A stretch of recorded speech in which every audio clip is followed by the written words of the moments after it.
আজকে আমরা আলোচনা করব ইসলামিক ইতিহাস ও সংস্কৃতি দ্বিতীয় পত্রে অনুধাবন নিয়ে আমরা আলোচনা করব। অনেকে অনুধাবন প্রশ্ন না বুঝে মুখস্থ করে দেওয়ার কারণে দেখা যায় পরীক্ষা হলো কমন পড়ে না, অনেকে আবার দেখা যায় কথা না বুঝে যে যেমনি মনে চায় এমনি পড়ে। আসলে এভাবে হয় না, অর্থাৎ একটা সৃজনশীলের যে 2 নাম্বারটা যেটা হয়তো খ পারতে হলে আপনাকে একটা ট্রিক্স কাজে লাগাতে হবে। এই ট্রিক্সটা আমরা এই ভিডিওতে আমরা আলোচনা করব যে কীভাবে একটা ট্রিক্স কাজে লাগালে সোজা আপনার অনুধাবন পারবেন।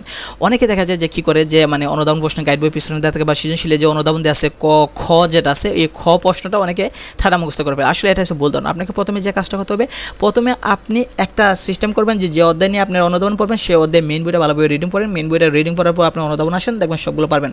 প্রথমে যে জিনিসটা জানা রাখতে হবে যে আপনার কাহিনী যদি না জানেন তাহলে অনুধাবন কখনো পারবেন না। যেমন আপনি একটা খেয়াল করে দেখেন যে আমরা যদি এখানে দেখি 6 নম্বর প্রশ্ন, রাজা দাহিরের স্ত্রী জৌহর ব্রত পালন করেন কেন।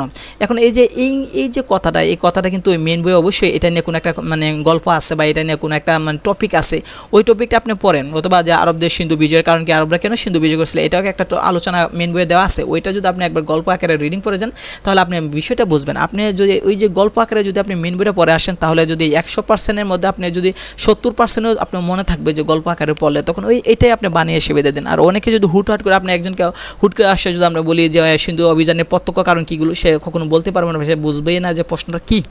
আর এটা পারার মূল্য করছে কি যে আপনি যে মেইন বইটা যদি পড়ে আসেন তাহলে সিন্ধু অভিযানের যে কারণ ছিল কী সেটা আপনি যে কাহিনী যে পড়ছেন এই কাহিনীর মধ্যে গল্পটার মধ্যে অন্তত পক্ষে আপনি যদি 50% 60% মনে থাকে তাহলে আপনি বানিয়ে দিয়ে অনেক বড় করে প্রশ্ন দিতে পারবেন।